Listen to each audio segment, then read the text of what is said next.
اعوذ باللہ من الشیطان الرجیم بسم اللہ الرحمن الرحیم یا ایہا الذین آمنوا ادخلوا فی السلم کافہ، اے ایمان والو تم سب کے سب اسلام میں مکمل طور پر داخل ہو جاؤ۔ ولا تتبعوا خطوات الشیطان، اور تم سب شیطان کے قدموں کی پیروی نہ کرنا۔ انہ لکم عدو مبین، بے شک وہ شیطان تمہارا کھلم کھلا دشمن ہے۔ یہ بات اظہر من الشمس ہے کہ اسلام نے جو زندگی گزارنے کے طریقے بتائے ہیں ان پر عمل کر کے ہی انسان کامیاب ہو سکتا ہے، لیکن افسوس کہ لوگ بدعات، رسومات اور خرافات میں اتنے بہہ چکے کہ صراط مستقیم سے دور ہو گئے۔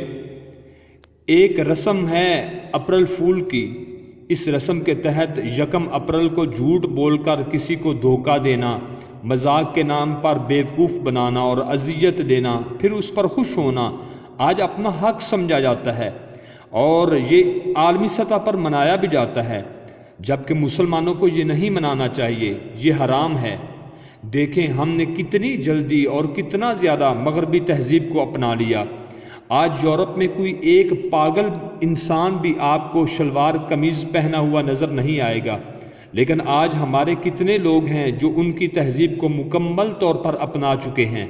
بحیثیت مسلمان جب سے ہم نے اسلام کی تعلیمات کو پس پشت ڈالا اور اللہ کے در کو چھوڑ دیا تو در در کی گدائی ہمارا مقدر بن گئی۔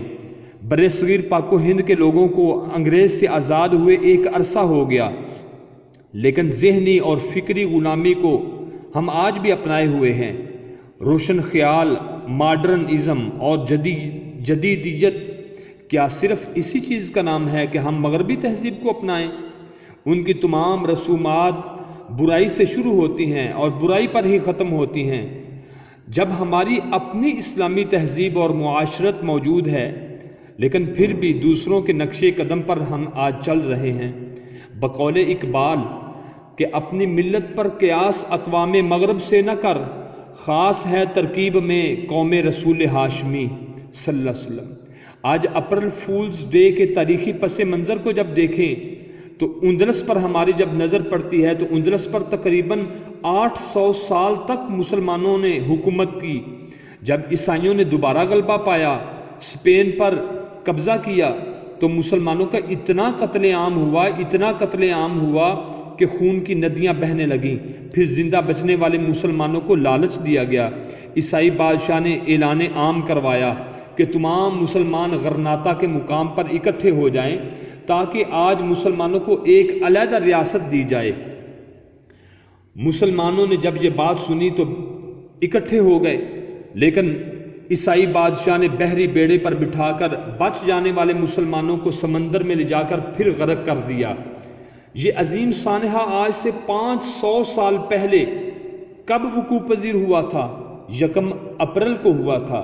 اس کے بعد اسپین میں خوب جشن منایا گیا کہ یکم اپریل کو ہم نے جھوٹ بول کر مسلمانوں کو تباہ و برباد کیا۔ تب سے اپریل فولز ڈے منایا جا رہا ہے۔ آج اگر مسلمان اپریل فولز ڈے مناتے ہیں تو ہم اپنی نئی نسلوں کو کیا سبق دے رہے ہیں؟ افسوس کہ گھر کو آگ لگ گئی گھر کے چراغ سے۔ پھر دور نہ جائیے، برصغیر پاک و ہند میں پہلی مرتبہ اپریل فولز ڈے انگریزوں نے بہادر شاہ ظفر سے منایا۔ جب رنگون جیل میں بہادر شاہ ظفر کو صبح کا ناشتہ پیش کیا گیا تو پلیٹ میں اس کے بیٹے کا کٹا ہوا سر تھا۔ وہ کون سا دن تھا؟ یکم اپریل کا تھا۔ تو جو انسان جھوٹ بولتا ہے، جھوٹے انسان کی نہ تو فلاح دارین ہے اور نہ ہی وہ کسی مرتبہ مقام پر پہنچ سکتا ہے۔ جھوٹ کافروں اور منافقوں کی صفت ہے۔ جھوٹ تمام برائیوں کی جڑ ہے، اور حدیث بھی ہے ابو داؤد ترمذی کی کہ رسول اللہ صلی اللہ علیہ وسلم نے فرمایا ہلاکت ہے اس شخص کے لیے جو لوگوں کو ہنسانے کے لیے جھوٹ بولتا ہے۔ اور ایک اور حدیث مبارکہ ہے کہ آپ صلی اللہ علیہ وسلم نے فرمایا المسلم من سلم المسلمون من لسانہ و یدہ، مسلمان تو وہ ہے کہ جس کے ہاتھ اور زبان سے دوسرا مسلمان محفوظ ہو۔ لیکن آج ہمیں دیکھنا ہے اور اس حدیث کو سامنے رکھ کر پرکھنا ہے خود کو کہ ہم اپنے عمل اور